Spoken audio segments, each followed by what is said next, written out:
Oke, balik lagi teman-teman di konten turun gunung yang ketiga. Karena yang masih ketiga, aku masih mau ngejelasin bahwa konten turun gunung adalah konten dimana aku sama teman-teman nyeritain pengalaman kita personal aja. Kita nyeritain apa yang habis kita alamin, pengalaman apa yang habis kita dapat dari habis turun dari gunung. Jadi ini posisinya kita udah ada di rumah. Untuk disclaimer di awal adalah ini pure dari pengalaman pribadi. Nggak ada kalau kalian misal nganggapnya cuman Arjuno gini heboh, ya terserah. Tapi ya kita mau nyeritain aja lah pengalaman kita di sini gitu lah. Ya, udah lah ya. Nggak usah lama-lama aja, langsung kita mulai kontennya bersama saya Amir Ahmed, Ramadan Syahid, Haikal Astor, Fernando Amsirila, Gadi Muhammad. turun gunung.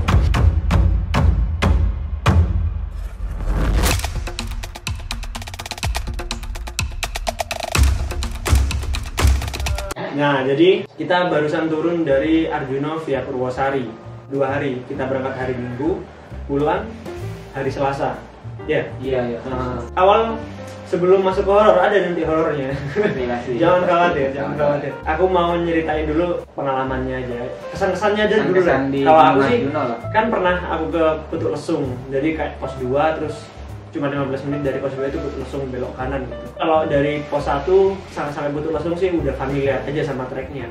Tapi setelah itu bener-bener baru aja. Oh ternyata kirain cuman di Sendang Kunti aja yang kayak gitu. Ternyata di atas tuh ada yang lebih apa, stupanya, candi-candinya, aroma menyannya juga lebih menyengat gitu. Dan treknya yang paling aku nggak nyangka adalah dari pos 5 sampai pos 6.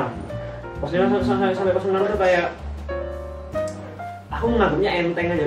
Pos 5 sampai pos 6 itu cuma 15 menit ya tangga gitu. Ternyata itu yang paling berat dan bikin sengosan dari kereta yang lain. Kalau kamu Kal, apa yang kalau kayak perbedaan gunung lain sama gunung Arjuna ya, itu kalau dibedain sama gunung Anjas-Moro yang waktu itu sama sampean sama Latif juga itu, apa treknya lebih enakan Arjuna sih ya, karena kalau waktu di Anjas-Moro itu nanjak terus konsisten, juga ada landainya. Kalau di Arjuna tuh walaupun yang katanya tinggi tapi treknya masih enak lah. Enak karena abis nanjak ada landainya, abis panas, jalannya juga lebih lebar. Kan kalau di Anjas-Moro jalannya kan semakin sempit jalan kan semakin kita tuh nggak enak gitu, mau jadi lebih capek ya kan. Itu aja. Kalau ini apa itu Lebih ke semangat nih. Soalnya udah niat banget udah ke Arjuna, ke mentalnya lah. Ya, ketimbang ke Gunung Kawi waktu itu informasi kurang, ngentengin lagi. Belum Jadi siap mental. iya. Kita pengen di Kawi. Kalau di Arjuna lebih semangat lebih. Karena Ya, kalau lebih siap mental. udah siap mental kayak kita yang aku ke Anjas-Moro, aku Latif sama Hekal, ada temanku Srum juga gitulah. Jadi mental tuh lebih siap aja. Kalau kayak Anjas-Moro karena kita tuh ngiranya gunung kecil, jadinya kayak dikasih trek yang agak heboh, agak kayak gitu tuh langsung kaget. Tapi kayak Arjuna aku tuh udah aku bakalan kesel gendeng-gendengan nang gunung iki wis jan kayak ya wis udah berdamai aja gitu. Kalau kamu Teh? Ya dibandingkan gunung Arjuna sama gunung lainnya ya benar-benar beda banget. Kalau kita naik ke gunung mana ya mungkin pos perizinan sampai pos 1 terus mungkin ada lah kehidupan mungkin masih kaget.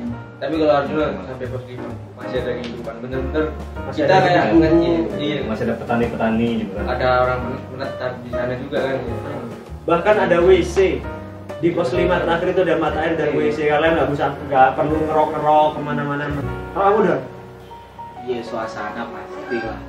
Aroma. Ya suasana. Vibe-nya creepy banget.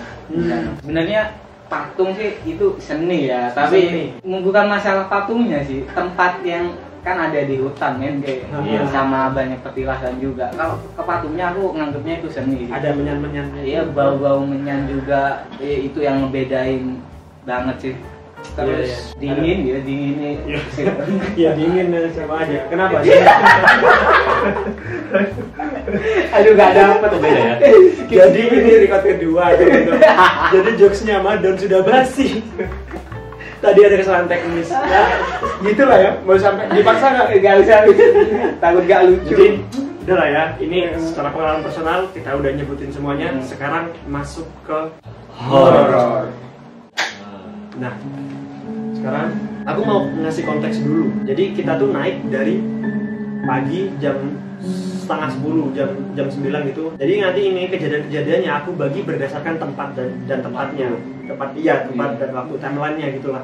Nanti sekarang dari pos 1 terus kita bukan ngecamp, istirahat terakhir, makan sambil masak itu di pos 5 dan akhirnya ngecamp di pos 7 terakhir. Setelah itu summit baru jam setengah 3 pagi kita summit karena summitnya sekitar 5-6 jam gitulah. Nah, aku sekarang mau nulisin dulu nih dari pos 1 dulu. Ada yang aneh nggak? Ada. Waktu masuk ke Antobugo aja sih. Antobugo itu masuk yang diajak sampean. Masuk itu baunya waktu buka pintu udah wah gitu. Udah langsung kayak nyambut gitu. Nyambut gitu. Sepertinya aku akan mengalami hal-hal. Ya. Terus apa satu nggak ada? Cuma apa sih? Ketemu orang-orang yang beda dengan berpenampilan beda. Iya. Kita soalnya taunya orang-orang yang gitu di film horor juga. Dengan pakaian putih, belangkon, pakaian hitam, pakaian hitam, kayak dukun gitu lah. Iya, mirip dukun. Dia mistis banget. Black Panther kan? Ayo, ya serius ya Allah, jiwa-jiwa komedi. Nih, sebelum masuk ke part horor, aku mau jelasin dulu ya, lupa mau ke kalian. Jadi maafin kita kalau misal di tengah-tengah cerita horor ya ada bercanda-bercandanya, ada ya karena kita tuh udah sepertemanan udah kebiasaan bercanda gitu, dan kalau ada misu-misunya juga, toh ini juga ada di rumah. Kalau kalian mau tayangan yang nggak ada misunya, nonton Liputan 6 di SCTV. Nonton Liputan 6 itulah.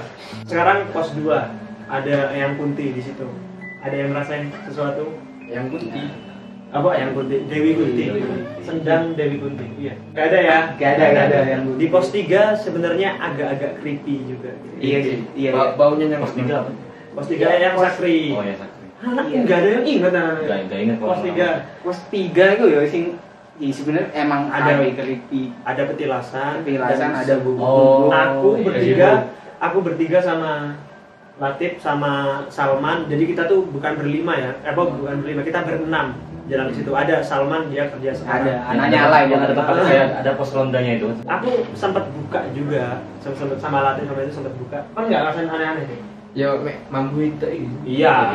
Karena itu selain ada kan aku pos itu kan nggak ikut masuk. Oh iya. Pos 3-nya baru ikut masuk. Udah, nggak ada ya? Nggak ada, aman. Akhirnya ke pos 4 Eyang Semar. Di pos Eyang Semar itu emang secara suasana tuh lebih magis lagi. Lagi karena aromanya lebih menyengat. Dan dari awal sebelum masuk posnya ya, di awal tuh udah ada tulisan jangan ngomong, jangan berisik, jangan bicara keras, tempat sakral, nah gitu. Kalau udah down banget bisa dilihat. Iya. Karena sampai kita tuh nggak istirahat di pos 4, kita sengaja naik 5 menit di atas buat nyantai-nyantai di atasnya. Karena kita emang ya udahlah, tahu diri lah ya, kita susah menjaga susah menjaga mulut. Makanya kita tahu diri, takut salah bertindak, takut salah ucap, makanya kita istirahat di atasnya. Tapi di Eyang Semar nggak ada. Cuma minta cepet-cepet terus. Iya, emang karena itu doang. Baunya sampai pusing ya. Pusing cuy gitu.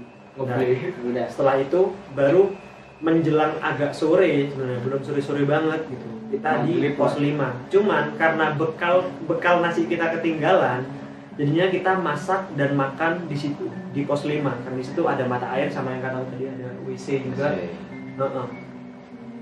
Awal naik nggak ada sesuatu yang gimana? Oh, di pos 6 gitu ya. Yang tangga itu loh itu. Pos 5. Iya. Yang enggak sih, cuman aku refleks kaget aja. Oh iya. Patung ada di depan. Itu yang paling banyak banget yang kataku tadi, yang cuma 15 menit tapi berat, nyiksa banget. Kayak kerja Romusa. Iya. Serius men. Horor. Iya. Jadi terus baru ke pos 5 itu kita lumayan lama, masih masak, makan. Akhirnya keburu agak-agak gelap gitu. Baru kita naik itu udah sekitar jam 5 lebih. Padahal kita nyampe di pos 5 itu sekitar jam 3 lebih. Jam 5 baru naik ke pos 6. Emang lama masaknya. Masak lama karena masak 2 kali kan. Buat makan di pos 5-nya sama bekal buat makan malam di pos 7 karena kita makannya di pos 7. Akhirnya ke pos 6. Pos 6 itu ada semacam candi dengan 3 puncak utama gitu dan di dalamnya itu ada lubang gitu ya, silakan dilihat. Aku nggak lihat sih. Lubang sama kali. Ya aku nggak pernah. Ada lubang apa? Setiap kayak gapura pilasan anak-anak Iya, kayak kamu gapura terus tengahnya tuh kosong gitu.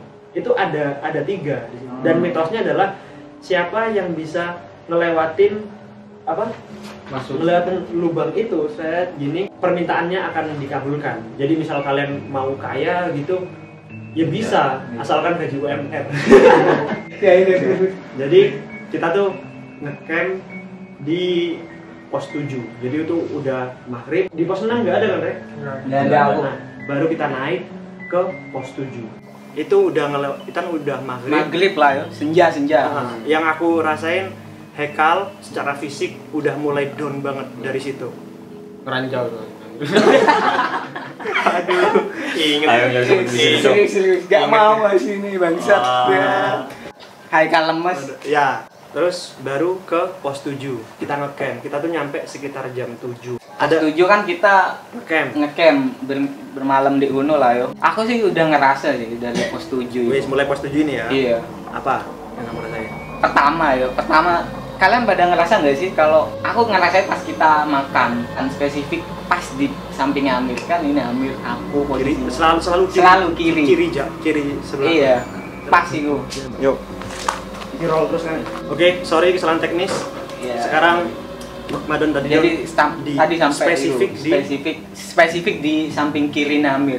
Spesifik. Aku kan udah sebenarnya bukan sugesti ya, disclaimer aja. Ini bukan sugesti. Kalau sugesti aku udah agak berangkat sama temen. Ya tahu sendiri lah stereotip Gunung Arjuno via Purwosari itu jalur termistis lah. Ya aku cuma lebih peka ya cuy. Tenang dong. Serius men. Ya aku ngerasa kok terus aku ngomong ke anak-anak kalian kayak ada yang kurang nggak sih? Ngomong-ngomong ke saya tuh, iya, ngeliat ke saya kan saya di ini siapa nih di tenda sebelah sana makan, tenda makan. Lihat saya kan ngomong ke anak-anak gitu, cuma yang lihat saya waktu ngomong gitu. Ada yang kurang nggak sih? Lihat apa yang kiri kanan, Jadi Madun kayak apa yang merinding udah. Kok ngerasa kita itu ono sing kurang nggak sih? Nah itu langsung diem. Aku sebenarnya ngerasa Madun ini lagi agak sedikit nggak sadar ngomong kayak gitu, langsung tak down. Iya sih, aku langsung agak tak bentak gitu terus dia, iya, sorry. Pertama kan aku nanyain dulu kan, kita sing ngecamp, kita ngecamp di gini kan. Ada makam udah aku ya. Bukan ya. Makam bukan sih? Bukan. Apa itu sih? Kayak cuman apa ya? Petilasan apa ya? Ada dupane lah ya itu kayak gitu. Aku ngelihat juga pertama kali kita datang, dupa itu kecil banget. Gak mungkin udah bau atau ya itu sih. Udah gak nyala juga sih itu udah. Mati udah. Iya udah, kan udah habis itu dupanya. Aku pas kita mau tidur, kita emang sengaja tidur di awal karena mau summitnya jam 2 itu. Iya 6 jam lah pokoknya panjang. Di antara mereka sih aku paling nggak bisa tidur sebenarnya. Kenapa? Iya karena takut. Padahal belum tidur. Iya sih. Malam sebelumnya Madon sebelum berangkat belum tidur. Tapi itu masih nggak bisa tidur. Nggak bisa tidur aku. Saking takutnya. Ya gimana ya? Pertama cuman tercium tuh bau dupa. Aku biasa dong kayak dari bawah. Tapi aku mikirnya ngelihat dupa tadi itu kecil, udah habis, nggak ada yang perasaan nggak ada orang yang ngidupin dupa deh. Tapi kok bau dupa itu nyengat banget. Terus spesifik kayak aduh nggak kok bisa loh bau ke dalam tenda. Terus lama kelamaan semenitan lah baru ganti bau basi, bau busuk. Busuknya busuk apa sih? Kayak bukan ikan. Daging, iya, ikan, amis, lebih ke anyir sih. Iya, kayak busuk darah. Men. Terus nah itu saat aku merinding. Madon yang ngomong bau busuk itu Madon ngomong setelah abis tidur waktu anak-anak bangun. Besoknya mau summit baru aku ngomong. Aku karena sebenarnya aku yo takut. Ya tahu sendiri lah ya cinta kawi kita kan. Edo mau cerita, jangan sih. Kita masih ada ini kita ya. waktu di atas nggak berani cerita semua. Enggak. Jadi kita cerita itu waktu udah di Surabaya barusan. Ayo kamu, ayo jujur-jujuran. Waktu malam kedua kita sampai turun sampai di parkiran, nggak berani cerita satu sama lain, sama-sama tertutup semua. Rasa peka pasti on. Iya. Kalau kepekaan orang itu kan beda-beda ya, kayak. Iya. Bukan sugesti ya, balik lagi ya. Bukan sugesti. Kamu nyium? Nyium kan Busuknya juga nyium? busuknya doang. Kalau bau dupanya enggak, cuma busuknya. Bau apa ini kata-kata Madon? Madon kan langsung kayak kaget gitu.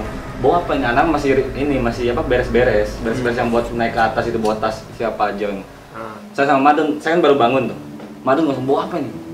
Don, diem. Kan biasanya kan kalau misalnya Madon takut kan saya malah godain. Ini ngerasain juga jadi Don, udah. Gue juga ngerasain gitu pas summit. Mau kita summit, kita berangkat deh. Siap-siap pas prepare. Kan kita nyampe di pos 7 kan gue yang di depan.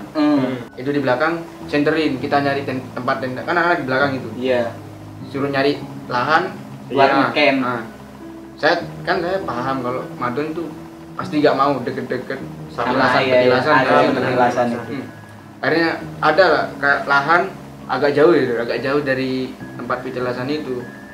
Saya coba bilang ke anak, mau. Sempet saya center itu emang dupa kecil.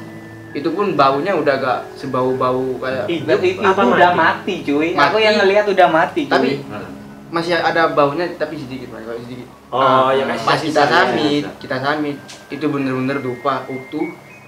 Dan anehnya lagi, kenapa masa iya mau orang jam segitu mau sambit cuma mau masang dupa? Iya sih. Iya kan masih tetap ada kemungkinan. Ada kemungkinan kita berpikir logis kan, kita ketemu juga sama orang yang mau naik tuh. Mas Bebek. Selalu kita tuh untuk awal dilogikakan dulu gitu, biar nggak kena ke mental. Soalnya kalau kayak bahayanya kayak gempa, hewan buas, kita tuh masih bisa mengindikasikan gitu. Kalau udah mistis kan bener-bener udah cuman tinggal ketakutannya aja gitu. Makanya sebisa mungkin kita melogikakan itu. Baru kalau udah mentok udah wis emang kayak gimana. Jadi clear yo. Ngecamp pertama pos 7 clear. Itu keanehannya emang mulai dari sana dan iya. Sekarang summit. Kita tuh baru tahu, kirain pasar Dieng yang mitosnya adalah pasar setan. Setauku sama setahu Latif yang selama kita riset, pasar Dieng, pasar setan itu ada di atas, bukan di deket-deket pos 7. Ketika kita turun, kita baru tahu ternyata pasar Dieng itu cuma 10 langkah dari pos 7. Pos 7. 10 langkah Jawa Dwipa itu udah pasar Dieng. Di situ mitos-mitosnya banyak orang yang hilang, banyak orang yang malam bangun ngelihat keramaian, suara-suara keramaian itu banyak. Tapi kita nggak ngalamin itu. Nggak ngalamin. Latif yang ngalamin, tapi bukan pasar setan. Ngalamin. Pas waktu di tengah perjalanan mungkin dapat sekitaran 30 menit lah. Ada mungkin jalannya gimana sih? Gini, jalannya gini. Zigzag gitu. Sebelum itu emang itu udah bener-bener summit kan, kita pakai tangan nih, pakai tangan. Track Spiderman lah. Kan tahu sendiri temen gue kan ini emang orangnya gak kuat gitu. Mas Amir ini bilang beri, kan gue di depan. Jadi posisinya gini.